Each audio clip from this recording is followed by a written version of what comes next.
नमस्कार दोस्तों उत्तराखंड प्राइमरी शिक्षकों का जो ये फॉर्म निकला था अभी और इसके लिए काफ़ी विरोध हुआ था एनआईएस डीएलएड के कैंडिडेट्स के लिए।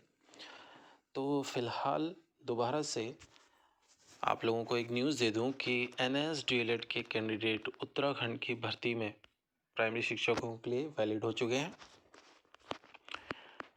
ये आपके सामने मैं लेटर दिखाने वाला हूँ। फिलहाल इस लेटर को तो आप डिस्क्रिप्शन में पढ़ लेंगे, लेकिन इसमें शिक्षा सचिव जी को दोबारा से बता दिया गया है कि एनआईएस डीएलएड के कैंडिडेट्स को लिया जाएगा। अभी जो मामला है वो सिर्फ ये है कि एनआईएस कैंडिडेट्स के जो डीएलएड वाले हैं वो कई उसमें ऐसे हैं जो पात्र नहीं हैं भर्ती में, और वो कौन से हैं वो मैं आप लोगों को डिटेल में बता देता हूँ कि कौन से कैंडिडेट हैं जो इस भर्ती में अप्लाई नहीं कर पाएंगे, यानी कि अप्लाई कर भी दिया है तो वो वैलिड नहीं होगा उनका, और कौन से हैं जो फॉर्म भर चुके हैं और अपने को वैलिड मानेंगे। ठीक है, तो अभी क्या है कि पहले तो ये है कि फ़िलहाल पैनल बनाया गया है, उस पैनल का डिसीजन भी हम में पहुँच चुका है। जो टीचर्स हैं उत्तराखंड में उनको पता चली गया होगा, उसका डिसीजन भी आ चुका है, और मैं वही आप लोगों को बताने वाला हूँ कि क्या है इसका पूरा मामला। और आप लोग जो एनएस के कैंडिडेट हैं वो इस चीज़ को समझ लें, ठीक है, क्योंकि कईयों ने फॉर्म तो भर दिया होगा लेकिन मैक्सिमम का ये फॉर्म इनवैलिड होगा, यानी कि आप लोग योग्य नहीं होंगे, और कुछ ही कैंडिडेट होंगे जो योग्य होंगे, उनके बारे में बताने वाला हूँ। लेकिन मेरी रिक्वेस्ट है कि चैनल सब्सक्राइब कर लीजिए, वीडियो को लाइक कर दीजिए, ज़्यादा से ज़्यादा अपने फ्रेंड्स को इसको भेजिए ताकि वो लोग बिल्कुल क्लियर हो सके, उन लोगों को आइडिया मिल जाए कि कहाँ उन लोगों ने फॉर्म भरने में गलती करी है और कौन कौन लकी कैंडिडेट्स हैं जो इस बार एनआईएस के थ्रू मतलब फॉर्म भरने के योग्य होंगे। सिलेक्शन का अभी नहीं बोल सकते हम लोग कि सिलेक्शन का क्या है, क्योंकि उसके लिए तो पूरी मेरिट लगेगी और वो सारी प्रोसेस है, लेकिन ये वैलिड है एनआईएस के कैंडिडेट। अब तो बिल्कुल क्लियर हो चुका है, और कौन वैलिड नहीं है वो मैं बता देता हूँ, और क्यों नहीं है ये भी पूरा बता रहा हूँ आपको।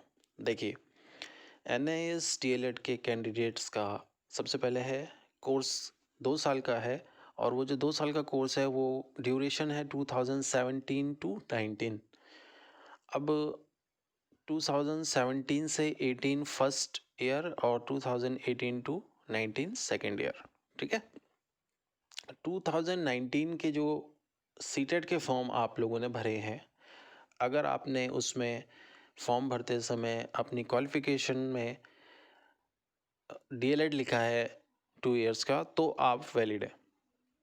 उससे पहले के अगर आप सीटेट क्वालिफायर हैं, ठीक है, तो आप इनवैलिड मतलब माने जाएंगे, भले ही आपने उस समय डीएलएड का फॉर्म भर लिया हो, तो वो इनवैलिड है। तो मेरी बात दोबारा समझ लीजिए, एनआईएस के कैंडिडेट 2019 वाले सीटेट क्वालिफायर्स सारे वैलिड होंगे। वो उन्होंने अगर इस भर्ती में फॉर्म भरा है तो वो मान्य माने जाएंगे और उन्हें ले लिया जाएगा।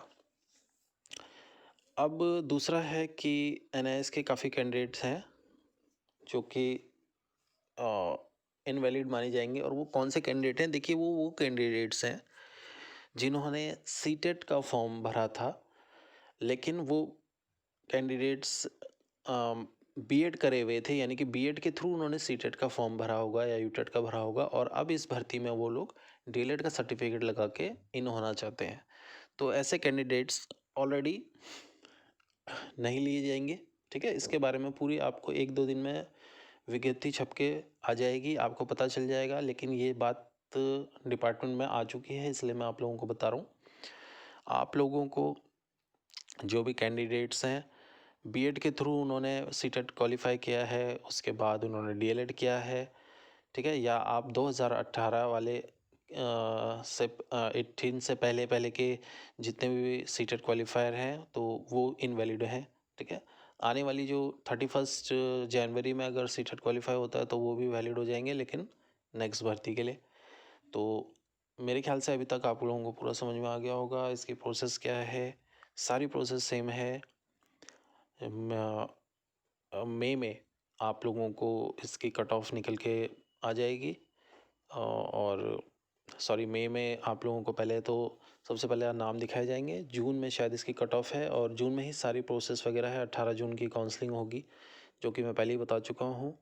तो ये न्यूज़ मैं आप लोगों को दे रहा हूँ। ये तो लेटर है जो विधायक जी मुन्ना सिंह चौहान जी को दिया था इन लोगों ने, और मैंने आप लोगों को पूरा बता दिया है।